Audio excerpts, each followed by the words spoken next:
Bismillahirrahmanirrahim. Assalamualaikum warahmatullahi wabarakatuh.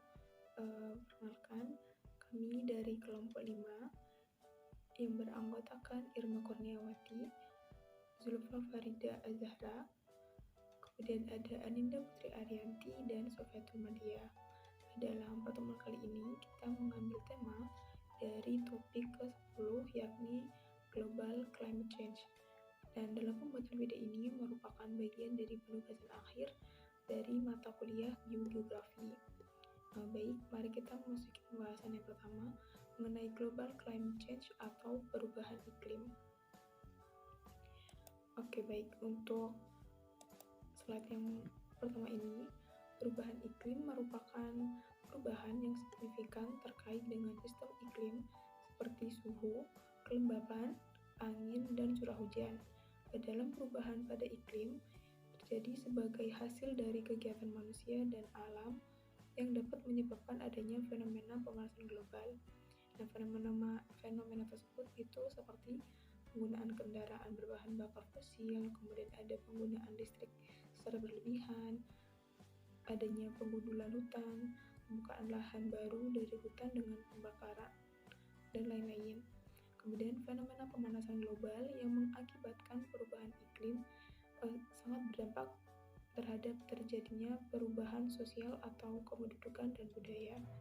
Kegiatan manusia ini ikut berperan dalam pemanasan global climate change, sehingga pemanasan global akan terus meningkat dengan kecepatan yang lebih tinggi.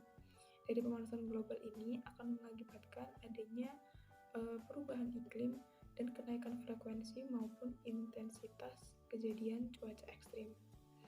Kemudian slide yang selanjutnya berikut merupakan salah satu grafik yang dibuat oleh PBB sebagai program lingkungan yang berjudulkan The Intergovernmental Panel on Climate Change atau IPCC, yang memberikan informasi bahwa terdapat peningkatan suhu udara yang diakibatkan oleh pemanasan global yang mempunyai implikasi yang sangat serius bagi kehidupan manusia. Nah, suhu yang semakin meningkat ini akan mempengaruhi iklim di seluruh penjuru dunia. Grafik yang ditampilkan ini dipublikasikan oleh Union of Concerned Scientists, dan data dalam grafik tersebut juga diperoleh dari pengamatan Badan Energi Internasional.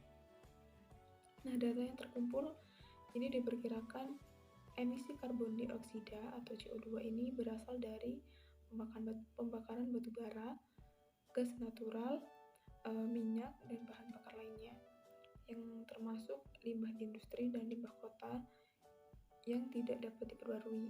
Dan dalam grafik ini juga Indonesia berada di peringkat ke-10 sebagai negara dengan penghasil emisi CO2 dari 21 negara di belahan dunia. Meskipun Indonesia berada di urutan ke-10, namun selisih antara negara-negara di urutan tertinggi cukup jauh.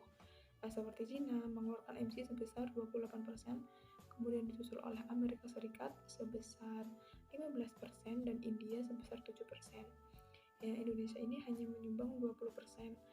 Akan tetapi, negara-negara tersebut atau negara yang maju mempunyai kewajiban dan komitmen yang sama untuk mengurangi emisi karbon dioksida. Pada tahun 2011 hingga 2016, emisi per kapita Indonesia telah naik hingga 17%.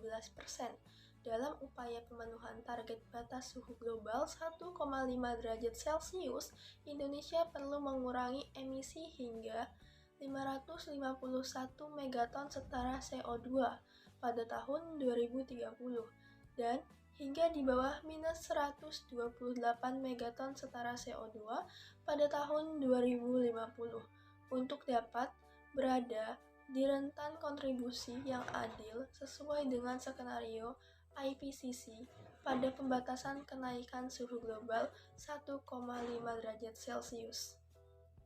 Diperlukan adanya peningkatan ambisi dalam penanganan perubahan iklim, namun hal ini belum dibarengi dengan pemanfaatan peluang untuk meningkatkan penanggulangan perubahan iklim. Selama ini, 61% listrik Indonesia masih diproduksi dari pembangkit batu bara dan di Indonesia telah kehilangan 16% dari tutupan pohon yang dimiliki sejak tahun 2000.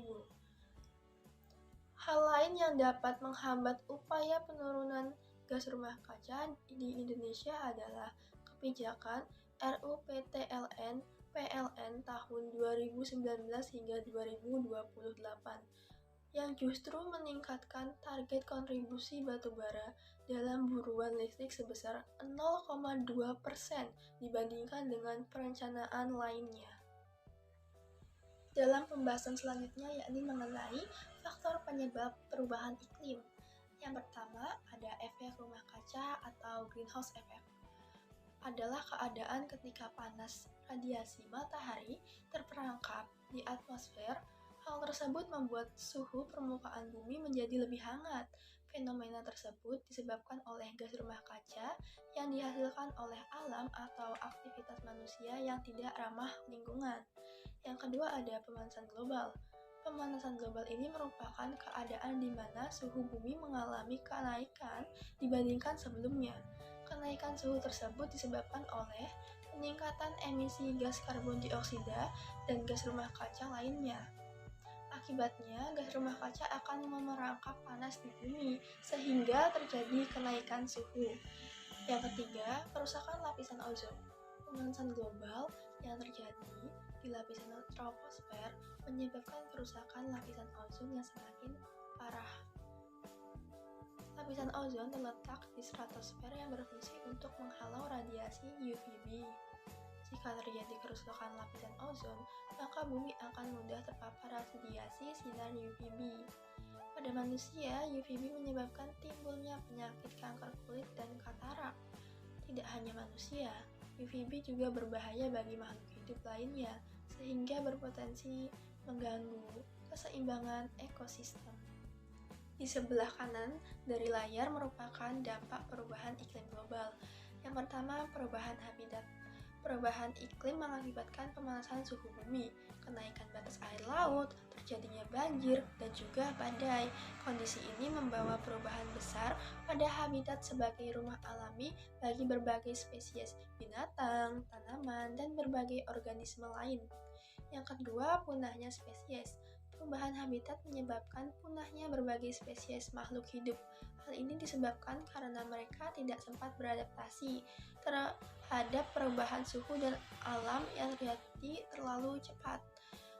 Terus, kepunahan spesies akan berdampak besar pada ekosistem dan rantai makanan. Yang ketiga, menurunnya kualitas dan kuantitas hutan. Kebakaran hutan merupakan salah satu dampak dari perubahan iklim. Padahal hutan merupakan produsen oksigen sehingga disebut paru-paru bumi. Hutan juga membantu menyerap gas rumah kaca yang menjadi penyebab terjadinya pemanasan global. Yang keempat, tenggelamnya daerah pesisir dan pulau-pulau kecil. Perubahan iklim berdampak pada es di kutub yang mencair. Akibatnya, permukaan air laut menjadi naik sehingga menenggelamkan sebagian daerah pesisir dan pulau-pulau kecil. Dalam slide ini merupakan bagaimana kita sebagai manusia berperan dalam upaya menjaga kesehatan bumi, yakni yang pertama, ada menghemat penggunaan listrik. Listrik merupakan salah satu sumber panas yang berarti menyumbang pada peningkatan suhu bumi. Menghemat penggunaan listrik berarti konsumsi daya pada pembangkit listrik pun berkurang, sehingga panas yang dihasilkan pun menurun. Yang kedua ada memanfaatkan energi alam semaksimal mungkin, seperti memanfaatkan energi matahari pada siang hari untuk menerangi rumah, sehingga mengurangi pemakaian lampu dengan menggunakan jendela. Yang ketiga, melakukan kegiatan penghijauan. Tanaman menghasilkan oksigen dengan menyerap karbon dioksida, yang merupakan salah satu gas rumah kaca penyebab pemanasan global. Semakin banyak karbon dioksida yang diserap, maka presentasi gas rumah kaca berkurang dan suhu di permukaan bumi dapat berangsur normal. Yang keempat, efektivitas penggunaan kendaraan. Gas yang dihasilkan dari asap kendaraan bermotor adalah salah satu penyebab pemanasan global, yakni karbon dioksida. Semakin banyaknya kendaraan yang digunakan, kepulan asap akan perlahan naik ke atmosfer dan menumpuk. Akibatnya, pantulan panas dari matahari ke bumi akan kembali ke bumi dan terjadilah pemanasan global. Yang kelima, mengurangi pemakaian aerosol. Gas aerosol merupakan gas yang ditemukan pada peralatan semprot rumah tangga seperti cat kaleng, obat pembasmi hama, pengharum ruangan semprot, dan sebagainya. Yang keenam, buang sedikit makanan. Saat membuang makanan berarti juga membuang sumber daya dan energi yang digunakan untuk menanam, memproduksi, mengemas, dan mengangkutnya.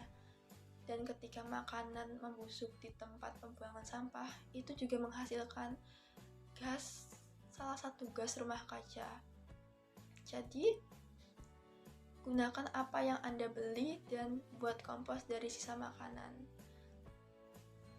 Sekian dari kelompok kami, mohon maaf apabila terdapat kesalahan dalam penulisan maupun pengucapan. Semoga bermanfaat. Kami undur diri. Billahi taufiq wal hidayah. Wassalamualaikum warahmatullahi wabarakatuh.